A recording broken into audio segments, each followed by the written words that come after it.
sumasamba sa inyo.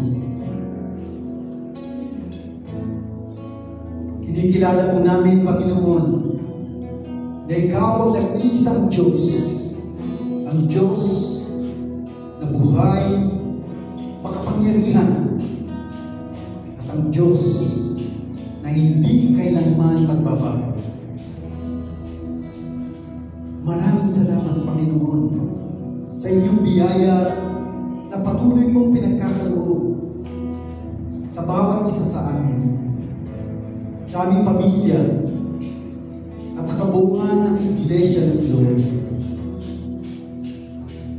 Hindi man kami karapat-dapat. Marami po kami mga pagkakasala na gawa sa inyo.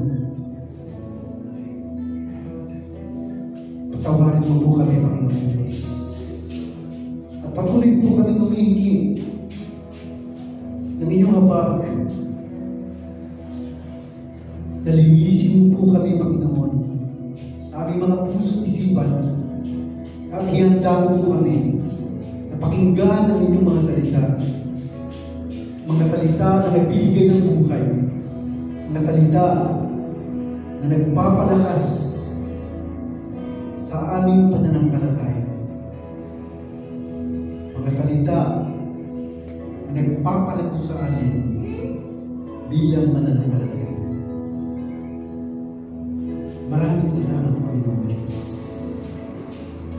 Katulad nga po ng inabit namin, hindi sa kalakasan, hindi sa kakayahan, kundi sa pamamagitan ng inyong banal na Espiritu na siyang kumikilos sa aming kalagitnaan. Maraming salamat, Panginoon. Tunay nga na ikaw ay kapuri-puri. Ang pagsamba ay sa inyo po lamang. Ang kadakilaan, Panginoon, at ang kalwalhatian ay para sa inyo. Maraming salamat. Kaya sa pangalan ng iyong anak na si Jesus, patuloy po namin pinagkakatiwala ang gawain ito sa inyo. Purihin ka, Panginoon Diyos. Purihin at sambahin ang banal ng pangalan. Ito po ang aming samot dalangin sa pangalan ng iyong anak na si Jesus. Amen. Amen. Morning po sa ating lahat.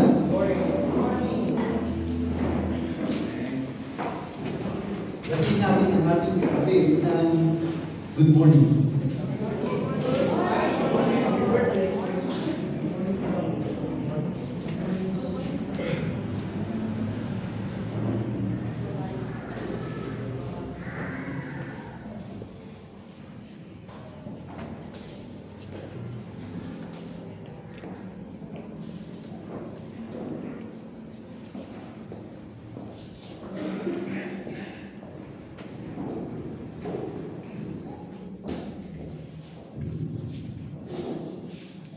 Sa umagang ito ay tatapusin po natin ang Book of John. Tinignan ko yung kung kailan nag-umpisa yung pag-aaral natin sa Ebanghelyo ayon kay Juan. At nakita ko na ito ay inumpisahan natin 2 years ago, June 2022. At ngayon, after 2 years, ay tatapusin po natin ang Gospel according to John. May mga natutunan ba kayo sa Book of John? Parang may sumagot at mahina pa. Alanganin, ano? Baka pag tinanong ano yung mga natutunan nyo sa pag-aaral nyo sa Book of John? Baka may sasagot na hindi ko na po malamdaan, Your Honor. Kasi lumaki po ako sa farm. Pero ako ay natutuwa. Personally, ako po ay natutuwa. Kasi, after 2 years, makukumpleto po natin ang pag-aaral na ito.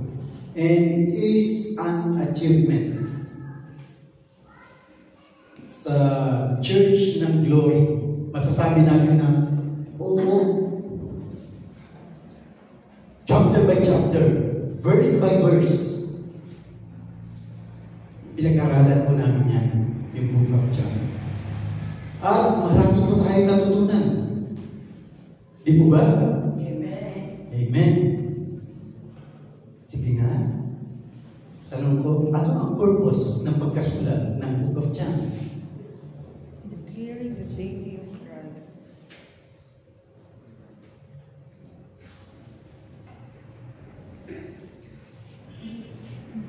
All these are written in the Judaism. Yes. Sa John chapter 20, sa verse 31. Ito pong layunin. Kaya isinulat ni Apostle John ang epistle na ito, ang gospel ayon sa kanya, upang sa ganoon tayo ay manampalataya. Upang tayo ay maniwala na si Hesus Kristo nga ay anak ng Diyos. At dahil siya ay anak ng Diyos, siya ang Diyos anak. Because He is the Son of God, He is God the Son. And that, by believing sa ating pananampalataya sa Kanya, magkaroon tayo ng buhay na walang hanggan. Amen po ba? Amen. Masasabi ba natin na sa pag-aaral po natin ng Book of John, lalo natin naintindihan kung sino si Yesu Kristo, bakit siya bumaba dito sa mundong ibabaw, at naintindihan ba natin ang kaligtasan na pinagkaloob niya sa bawat isa sa atin. Purihin po ang ating Panginoong Diyos. Ready na ba kayo para tapusin? Hindi para umpisahan, para tapusin ang Book of John. So meron tayong huling 6 verses. John chapter 21 verses 20 to 26. At ang title po ng mensahe natin ngayong umaga ay Forward with Jesus. Hindi sabihin na matatapos na natin ang pag-aaral ng Book of John, hanggang doon na lang. Kundi, marami pa tayong gagawin. Hindi lang sa pag-aaral, kundi sa gawa. Kasi kung maalala niyo noon, nabanggit ko na matatapos lamang ang mensahe kung ito ay ating i-apply. At sa mga natutunan natin sa Book of John, marami po tayong i-apply sa ating buhay. So yung salitang finish ay nag-uumpisa sa letter F. Di po ba? F.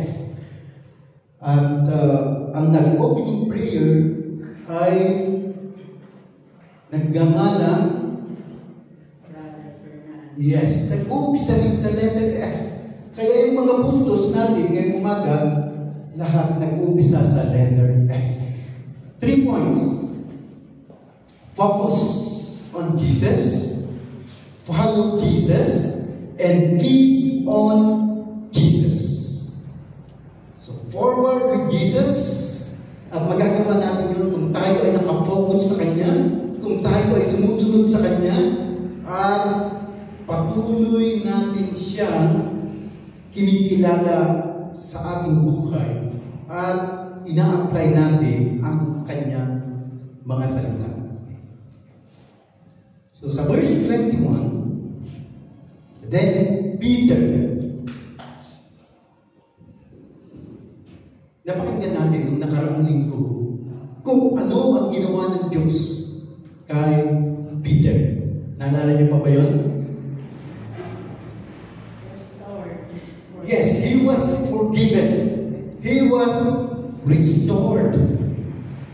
At ginawa ng Panginoon yun, pagkatapos nilang kumain ng agahan, nag-breakfast sila sa tabing dagat. Kinausap niya si Peter. Tinanong siya, ano yung kanyang katanungan? Do you love me? Mahal mo ba ako? 3 beses siyang tinanong. At sa pagsagot ni Peter, patuloy siyang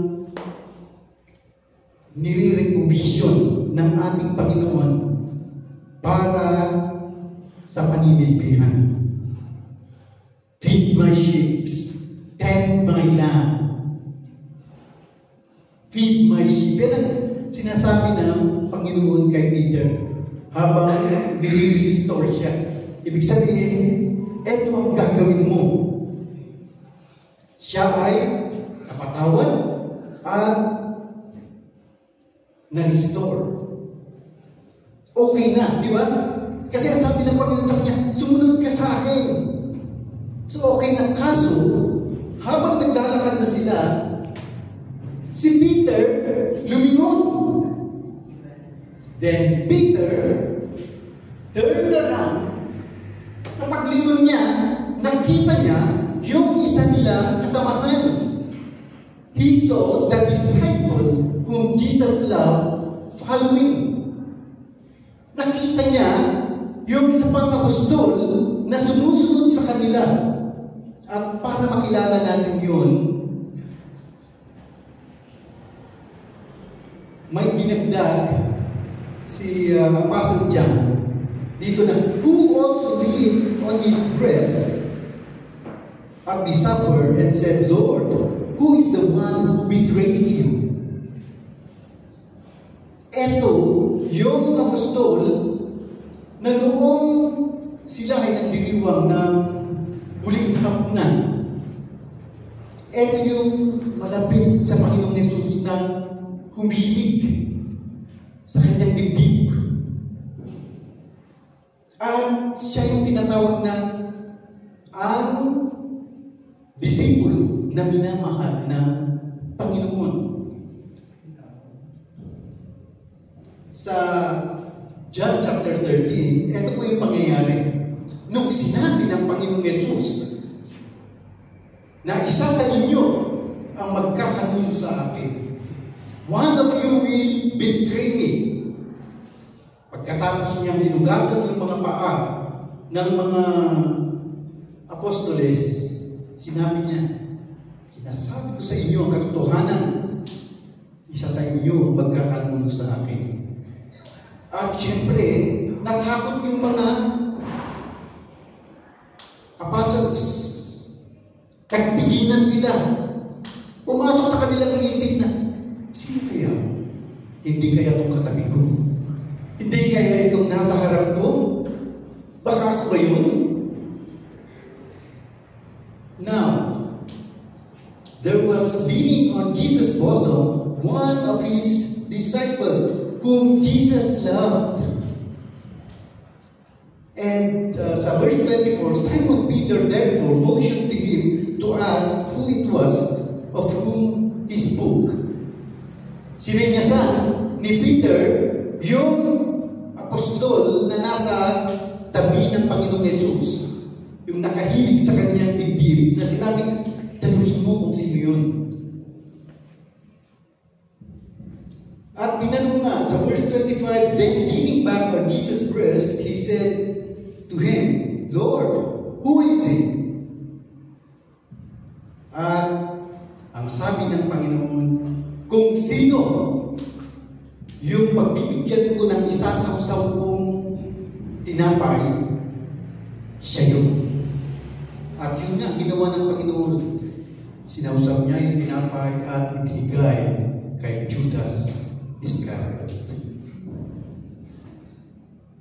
So, sino yung disipulo na iniibig ng Panginoong Yesus? Sino yung nakahilig sa kanyang dibdib?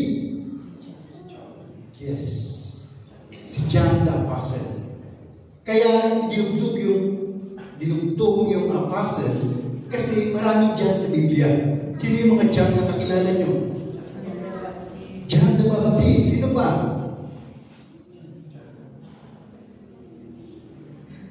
John, the son of Alphaeus. Kilala rin siya bilang John the Beloved, the disciple whom Jesus loved. So, walang katuda-duda na ang tinutukoy niya ay ang kanyang sarili. Siya rin ang sumulat ng Book of John. Siya rin ang author ng 1 John, 2 John, 3 John, at the Book of Revelations. Noong panahon na yun, sa mga apostol, siya yung pinakabata. At alam niyo ba ang ibig sabihin ng pangalan John or Juan? God is gracious. Mabiyaya ang Diyos. So ituloy natin. Peter, seeing him, said to Jesus, "But Lord, what about this man?" Si Peter, nung lumingon siya, nakita niya si John na sumusunod sa kanila, tinanong niya ang Panginoon. Panginoon, paano naman siya?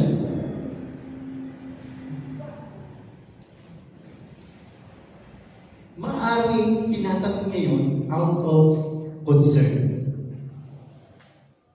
Maaring iniisip niya, ano kaya mangyayari sa kanya? Kasi siya na yung pinakabata. Sa akin, okay na ako. Napatawad ako. At binalik ako sa paglilingkod ng Panginoon. Paano naman siya? Maaari naman out of curiosity. Parang nag-uusisa lang siya. Naisip niya, paano naman kaya ang gagawin niya? Maaari. Or, maaari rin na siya ay nagreklamo. Sinasabi niya, Panginoon, bakit ako lang? Ang sinasabihan mo ng mga ngalaga sa inyong mga tupa, paano naman siya? O kaya, pwede rin na inihahambing niya ang kanyang sarili. Di ba? Ako, ganito ako. Paano naman siya? Minsan, kapag tinitignan natin ang ating kapwa, ang ating mga kapatiran, minsan sinasabi natin, hindi. Nag-aalala lang ako out of concern. Okay, minsan curious lang ako. Kaya nagtatanong ako. Pero minsan, may mga pagkakataon na tayo ay nagreklamo na. Parang, bakit kanya naglilinis? Diba? Paano naman sila? Paano naman yung iba? Senior na ako. Sakit na yung likod ko. Pinaglilinis pa ako. Tapos nadagdagan pa. Diba? Dati-dati, 2 oras kami dito. Paano kung madagdagan? Magiging 4 na oras, 5 oras.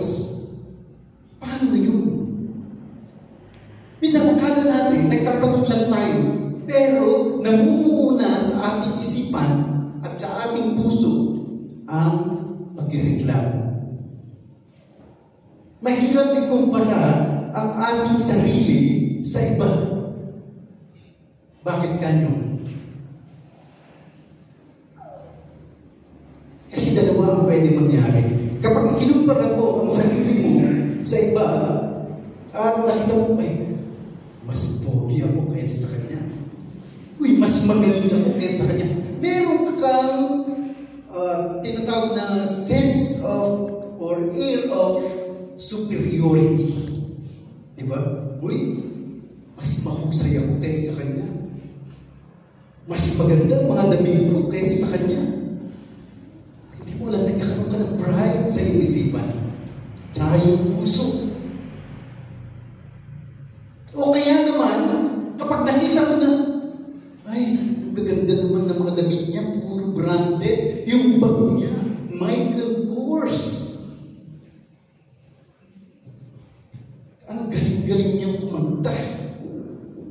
nakaka-depress po yun. Diba? Ay, hindi ako pwede. Magagaling yung mga yan. Nakaka-depress. At nagiging distraction na yan sa ating paglilingkod sa ating Panginoong Diyos. Kasi hindi mo lang nagkakaroon ka na ng pride. Hindi mo alam, nagkakaroon ka na ng inggit. Kaya ang sabi ni Jordan Peterson, siya isang Canadian psychologist and author. Sabi niya, compare yourself with who you were yesterday, not who someone else is today. In short, ang sinasabi niya, kung magkukumpara ka, kanino ka magkukumpara? Sa sarili mo. Ano ba ako noon? Ano ba ako ngayon?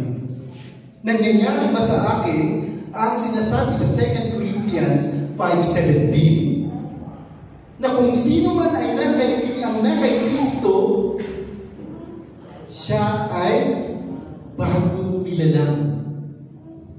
Wala na yung dati. Wala na yung luma. Kundi siya ay nababago. And the Bible says, we are changed from glory to glory. Di po ba? So kung tayo ay natutukso, natetempt tayo na magkumpara, kumpara natin ang sarili natin. Sipin mo, dati, ganito ang aking pagsisipi. Ngayon kaya, maganda magkaroon ng self-evaluation. Kaya ang unang punto natin is focus on Jesus. Focus. Alam niyo yung magnifying glass? Kapag ifinocus yan sa sinag ng araw at sa isang papel, halimbawa, pagkaraan ng ilang sandali, masusunog yung papel. Kasi nakafocus yun. At sa aking personal na karanasan, yung iniisip ko, kasi may mga pagkakataon na nadisgrasya po ako sa motor. Pero salamat sa Diyos, hindi naman grabe. Pero sa mga pagkakataon na yun, kaya nangyari yung disgrasya kasi hindi ako nakafocus. Minsan, tingin ako ng tingin sa side mirror kasi nakikipagkarelahan ako. Pagka-overtake kong gano'n, tinitignan ko kung hahabol siya. Ayun. Hindi ko nakita yun. Nasa aking harapan. At ako ay sumempla. Natutuwa ako doon. So mahalaga yung focus. At ang sinasabi sa atin sa Hebrews 12 verses 1 to 2, therefore, we also, tayo mananampalataya, since we are surrounded by so great a cloud of witnesses. Yun yung mga tinulungo sa chapter 11. Yun sila Moses. Nandun yung mga biblical heroes of faith. Sila David, nandun sila. At sila yung tinutukoy na mga saksi. Since we are surrounded by so great a cloud of witnesses, let us lay aside every weight. Tanggalin daw natin ang mga sagawan, ang mga pabigat, and the sin which so easily ensnare us, pati ang kasalanan na madaling kumapit sa atin, and let us run with endurance the race that is set before us. Yan yung kinakilabig natin kanina. I will run the race till I see your face. Ano raw ang gagawin natin? We look unto Jesus. We focus unto the Lord. Why? Because He is the author and finisher. Sa ibang mga version, He is the author and perfecter of our faith. Who for the joy that was set before Him endured the cross, despising the shame, and has sat down at the right hand of the throne of God. Si Yesu Kristo, tinapos niya kung ano ang kanyang inumpisahan. At ngayon, siya ay nakaupo sa trono, sa kanang kamay ng Diyos. We look unto Jesus. Minsan kasi, ang tinitingnan natin, minsan yung ating sarili. Naalala niyo si Moses? Nung tinatagpo siya ng Diyos sa Mount Horeb, at sinasabing, bumalik ka sa Egypto, bumalik ka sa Egypt, at ilabas mo yung inyong kababayan, yung mga Israelites, dahil sa kanyang pagtingin sa kanyang sarili, sabi niya, hindi ako magaling. Hindi ako marunong magsalita. Instead of focusing on God, nag-focus siya sa kanyang sarili. At yun ang pumipigil sa kanya. At may mga pagkakataon na ganoon din tayo. Sinasabi na, wala akong alam dyan. Hindi ko kaya yan. Sinubukan mo na ba? Alam niyo, habang lumalaki yung church building, nangangailangan ng church workers. Alam mo naman, ang mga church workers ay manggagaling sa iba. Di po ba? Mas maganda po tayo. Dahil magkakilala na tayo. Alam na natin ang weakness and strength ng bawat isa. Meron na tayong relasyon na na-develop through the years. So we look unto Jesus, we focus on the Lord. More Jesus, less drama. Mahilig kayo sa drama talaga. Sa telenovela. Pero kapag nakapokus ka sa Panginoong Jesus, wala nang masyadong kadramahan. Less selfishness, less complaining, less bitterness, less gossip, less pride, less anger, and less me.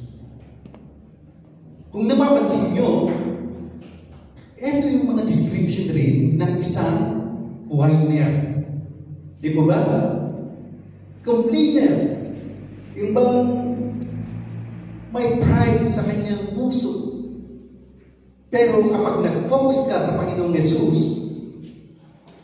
babawasan yung mga yan.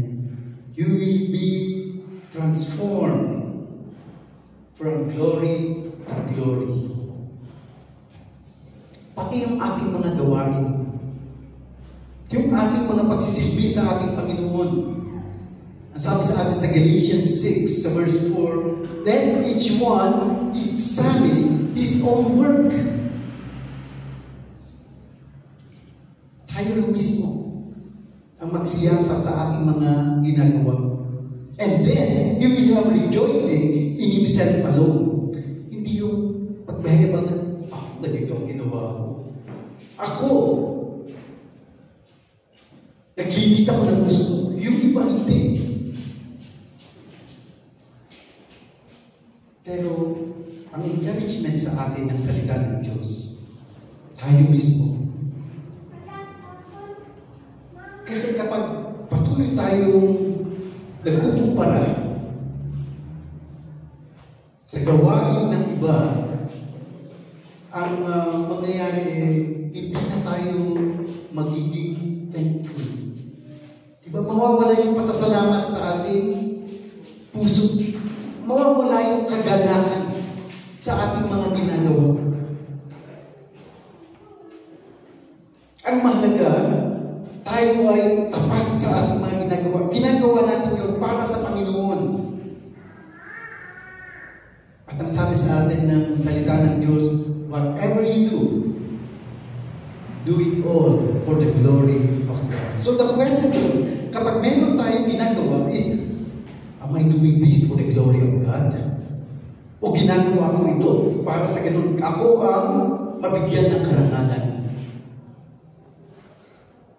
Ginagawa ko ba ito para sa ganun ay mapalawak ang kaharian ng Diyos?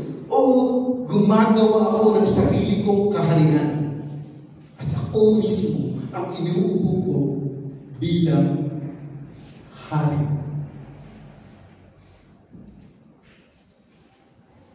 Sa verse 22, ito ang kasagutan ng Panginoong Hesus. Jesus said to him, if I will that he remain till I come, what is that to you? May pag-rebuke. Di po ba? Kung nais ko na manatili siya dito hanggang sa aking muling pagbabalik, ano ngayon sa iyo? Ibig sabihin, ang Panginoong Hesus, meron siyang plano para kay Peter, meron din siyang plano para kay John, at sa iba pang mga apostoles. At meron din siyang plano para sa bawat isa sa atin. Kaya, huwag na nating sitahin o ikumpara ang ating sarili. Mag-focus tayo sa Panginoon at kung ano ang ipagagawa niya sa atin. Ang sinabi sa kanya you follow me.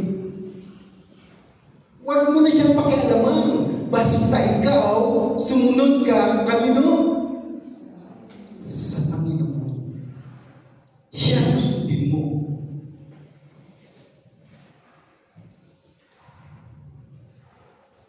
Follow Jesus. Yan po ang pangalawang punto natin. The first one is focus on Jesus. Follow the Lord. Hindi madali ang pagsunod sa Panginoong Hesus. Sa Matthew 19, nandiyan yung kwento ng isang mayaman na lumapit sa Panginoong Hesus. At sinabi niya, Panginoon, dakilang guro, anong dapat kong gawin para sa ganun magkaroon ako ng buhay na walang hanggan? Ano sabi ng Panginoon sa kanya? Sundin mo ang kautusan. Huwag kang magnakaw. Huwag kang malunya.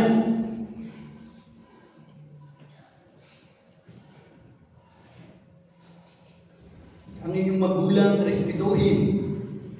Mahalin mo ang iyong kapwa, katulad ng pagmamahal mo sa sarili. Aba, itong mayaman na ito, sabi niya, ginawa ko na po yan. Magmula nung ako ay bata.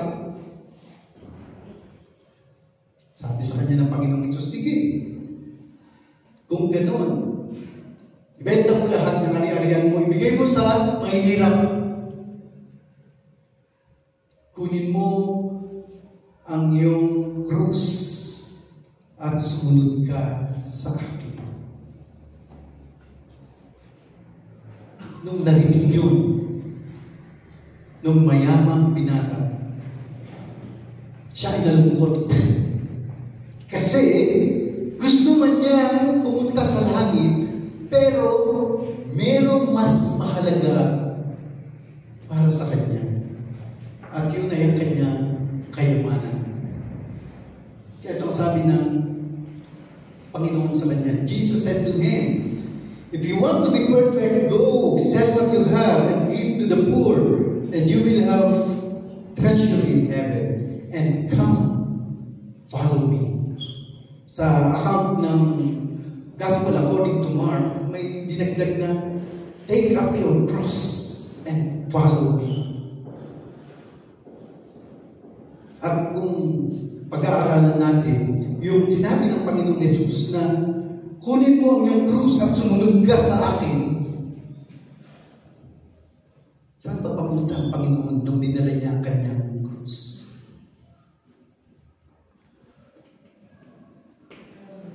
Yes, Mount Calvary. At papunta siya doon para mamatay. So kapag sinasabing, take up your cross, ibig sabihin, huwag mo nang isipin ang iyong sarili. Yung commitment mo para gawin, yung pinagagawa ko sa iyo, diyan ka. Mag-focus. Yan ang sundin mo. Kaya nga sa 22, but when the young man heard that saying, he went away sorrowful. Malungkot siya, for he had great possessions. Ngayon, etong kwentong ito, yung passage na ito, hindi sinasabi na hindi ka dapat maging mayaman, hindi po. Ang sinasabi, dapat unahin mo ang Panginoong Yesus. Dapat siya ang number one priority mo. At gamitin mo kung anumang yaman meron ka para sa ganun lumawak ang kaharian niya dito sa mundo ibabaw.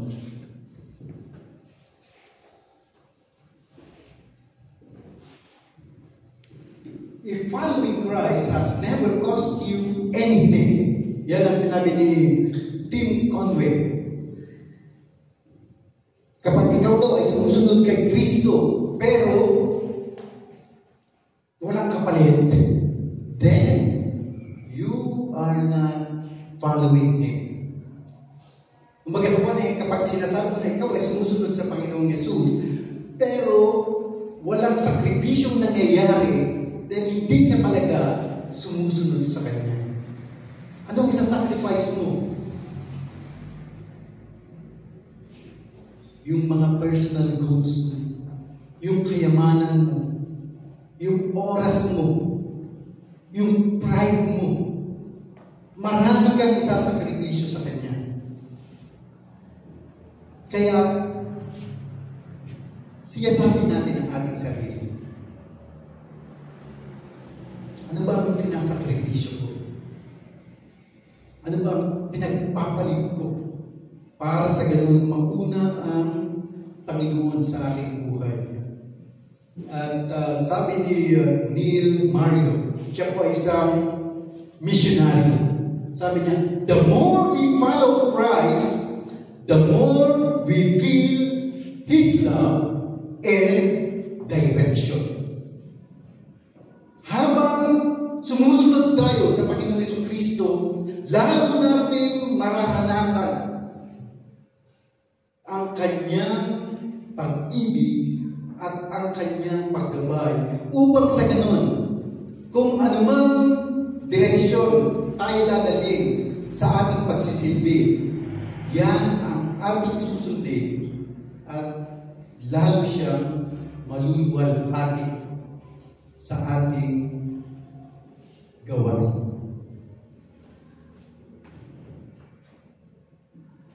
Masasabi mo ba na ikaw nga ay tunay na sumusunod sa Panginoon?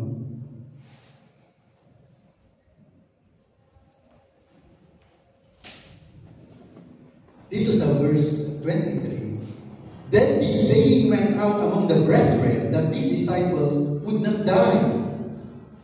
Nung sinabi ng Panginoong Yesus na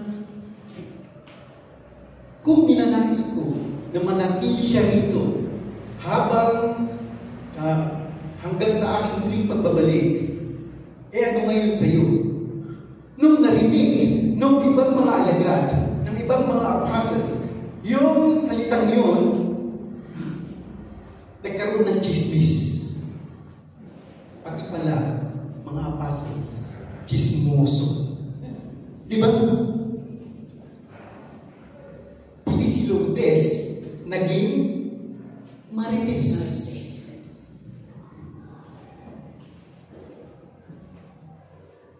This saying went out among the brethren that these disciples would not die. Yun ang naging usap-usapan. Yet, Jesus did not say to him that he would not die, but, eto ang kanyang sinabi, if I will that he may be I come, what is that to you? So, kailangan pala, yung salita ng Panginoon Yesus, dapat yun pala ang ating intindihin. Dapat yun ang ating unawain upang sa ganon, hindi tayo ma-out of context at hindi tayo ma-out of content. So dalawa po yun, context and content. At sa second to the last verse, this is the disciple who testified of these things and wrote these things, and we know that his testimony is true. So see, John the Apostle, John the Beloved, ang apostol na iniibig ng Panginoong Yesus, siya ngayon ang nagpapatutuo sa mga bagay na ito. Yung kanyang isinulat mula sa John chapter 1 hanggang dito sa chapter 21,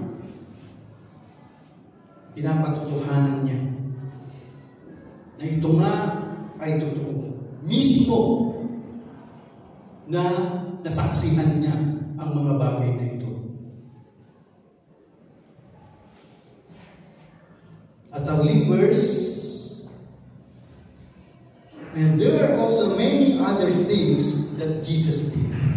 Marami pa raw bagay na ginawa ang Panginoong Yesus, which if they were written one by one, ibig sabihin, kung ito ay i-detalye isa-isa, I suppose that even the world itself could not contain the books that would be written.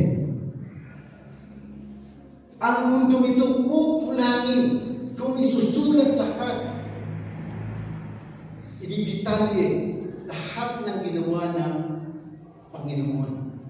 So maraming ginawa ang Panginoong Yesus na hindi nakasulat. Pero bakit ito lang ang isinulat? Kasi sapat na ito upang sa ganun ang ating pananampalataya ay lumago at malaman natin kung sino ang Diyos at ano ang kanyang plano sa ating buhay.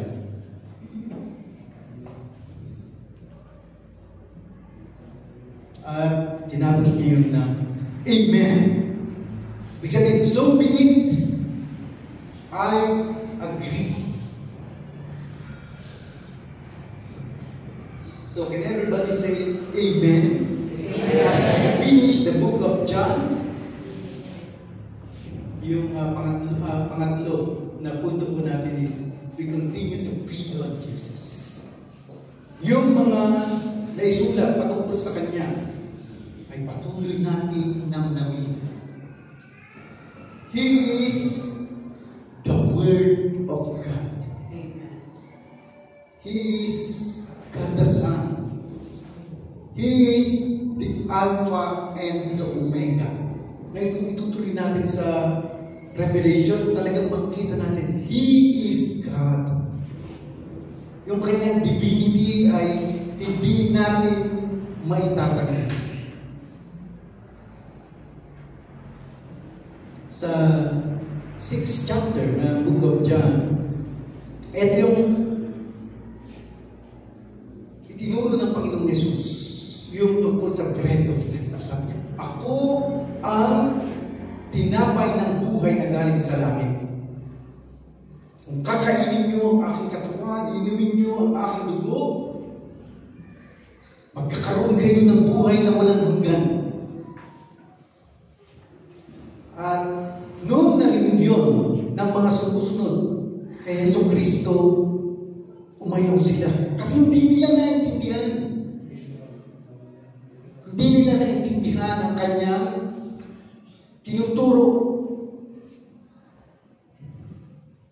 Kaya tinanong niya yung ibang mga apostol, lalo-lalo na si Simon Peter, aalis rin ba kayo? Lalayasan niyo rin ba ako? At sa verse 60 and 69, eto ang sagot ni Peter. But Simon Peter answered to him, Lord, to whom shall we go? You have the words of eternal life. Saan naman kami pupunta? Ikaw ang may mga salita na nagbibigay ng buhay na walang hanggan. Also, we have come to believe and know that you are the Christ, the Son of the living God. Let us continue to feed on Him and His Word. Kaya, bilang isang iglesia, ito po ang encouragement sa bawat isa sa atin. Let us move forward with Jesus. At yan ay magagawa natin if we focus, if we follow, and we feed on the Lord Jesus Christ. Nabanggit ko nung nakaraan na ako po ay nag-attend ng 2 araw na seminar patungkol sa pag-minister sa mga Muslims. At ang isa roon ay anak ng Muslim. At siya ay nag-testify. Mahirap ang kanyang pinagdaanan. Kasi may mga pagkakataon na nakakatanggap siya ng death threat. Pero, alam niya ang totoo.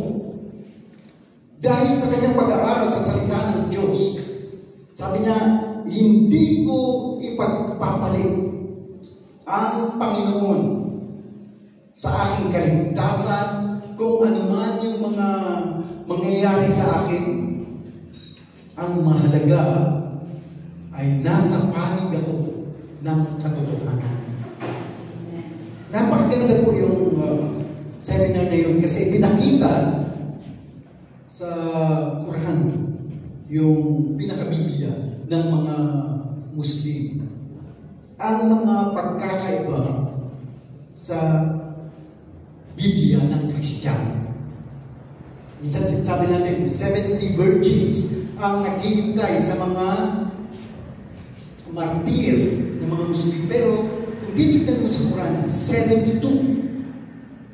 May dagdag pang 2. 72. At sinasabi doon na dapat yung mga hindi na nanampalataya kay Allah, mga infidels, dapat lahat sila ay hibulin, ubusin. Meron at meron pagkakaiba ang Biblia sa Quran. May pagkakaiba kay Allah kaysa sa Diyos na ating sinasamba. Pero hindi nagmumulugan na kawal natin sila. Di ba? Dapat mahalin natin sila. Di po ba? Yan ang tuturuan ng Panginoon Jesus.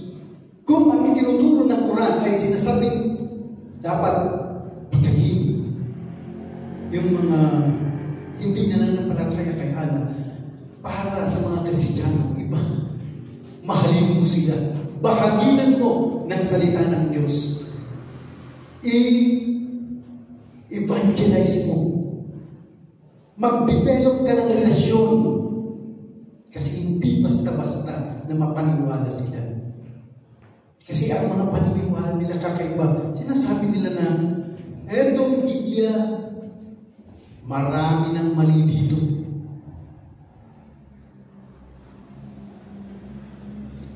Binago na raw ng mga tao ito. Kaya, dapat malaman natin kung paano sasagutin yung kanilang mga katanungan. Hindi lang tayo dapat defensive. Yung bang sinasabi na, pag tinanong nila, diferensya ko na. May mga mali dyan sa Biblia nyo. Eh kung hindi ka marunong, sabi, ganun ba? Kung nga siguro, may mali nga. Ikaw na may evangelize. Dapat, marunong ka. Kapag sinabing, may mga mali dyan sa Biblia, saan? Pwede mo bang ipakita sa akin? Diba? Imbis na defensive ka, mapasok ka ngayon sa offensive. Sige nga, ipakita mo sa akin. Wala naman siya may pakita. Kasi narinig lang niya yun. Pero, ang napakahalaga, that as we move forward, dapat nagkakaisa tayo. Habang lumalaki ang church building, dapat lalo mas malapit ang ating relasyon. At meron ng isang ministry na nabubuo. Alam niyo ano yung ministry na yun?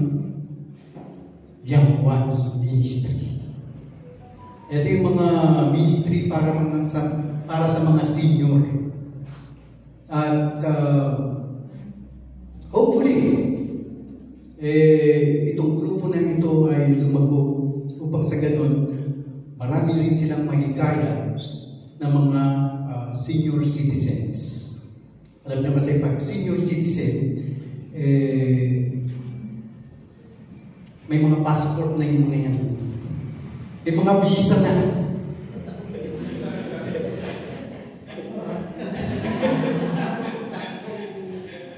At kailangan mas maalagaan sila. Siyempre, physically, pero higit sa lahat, spiritually. So bilang pagtatapos, nais kong magpasalamat sa lahat ng mga nanalangin para sa aking nanay. Siya po ay na-confine ng 3 araw dahil sa bronchitis. At sabi nila, bronchial asthma. Pero kahapon po ay inilabas na rin siya. At patuloy po natin siyang ipanalangin habang siya ay nagpapagaling sa bahay. Nandito po siya sa Baguio ngayon. Kasi nung nakaraan umakyat siya, nakita niya kung paano ko inalagaan yung kapitbahay namin. Sabi niya, bakit? Bakit siya inaalagaan mo? Dapat ako rin. Ayun, kinumpara niya yung kanyang sarili. Pero bilang mananampalataya, habang tayo ay nakafocus sa Panginoong Yesus, dapat ipakita rin natin na ang ating natututunan ay ating ina-apply sa ating buhay. Kaya, congratulations po sa ating lahat. We finished the book of John. At patuloy po natin ang mga pastors, yung mga preachers, upang sa ganoon, sa mga susunod na linggo ay makakabuo po kami ng panibagong series na ating pagsalusaluhan tuwing linggo. Tayo po ay muko at tayo po ay manalangin. Panginoon namin Diyos, kami po ay nagpapasalamat sa inyong katapatan sa aming buhay. Bilang local church dito sa lugar ng Central Tawang, kami po, Panginoong Diyos, ay nagkakaisa na nagpupuri, sumasamba sa inyo sa accomplishment na ito. Hindi namin magagawa ito, Panginoon, kung wala ka. At dalangin ko po ng lahat po ng aming natutunan dito sa Gospel according to John ay patuloy mo pong itanim sa aming mga puso't isipan. Palaguin mo po ito, Panginoong Diyos. Pagtibayin mo ang aming pananampalataya. At tulungan mo umuusap kami that we move forward na kasama ka. Katulad nga po ng sinabi ni Moses, hindi kami aalis dito kung hindi ka namin kasama. We will not move on if you will not come with us. Yan din, Panginoon, ang aming kahilingan. Pinagkalooban mo kami ng church building. Salamat, Panginoon Diyos. At malaking responsibilidad ito. But as we move forward na kasama ka, naniniwala po kami, Panginoon Diyos, na ang mga plano mo sa iglesia nito, ang plano mo sa buhay ng bawat isa ay matutupad. So help us to focus on you. Help us to follow our Lord Jesus Christ. Grant us your grace, O Lord, as we continue to feed on you, to feed on your word, to feed on your commandments and your promises. O napakabuti mo, Panginoon Diyos. Napakadakila ang inyong ginawa sa church na ito.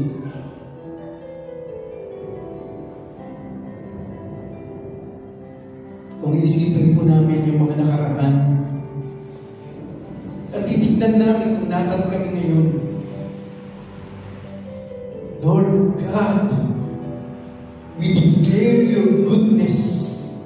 Totoo nga na napakabuti mo.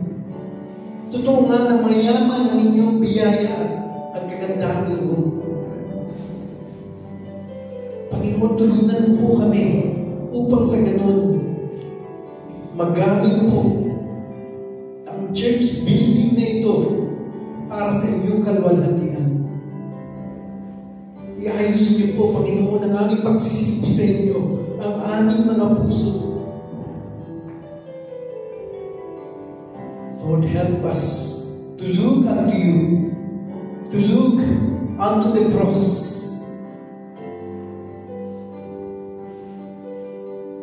Maraming salamat, Panginoon Diyos. We ask you to bless each one of us. At ang kabuuan ng Iglesia ng Glory. Lord, be exalted as we move on, as we move forward. Be glorified, O Lord God. Maraming salamat po. You deserve the praise and honor. In Jesus' name we pray. Amen.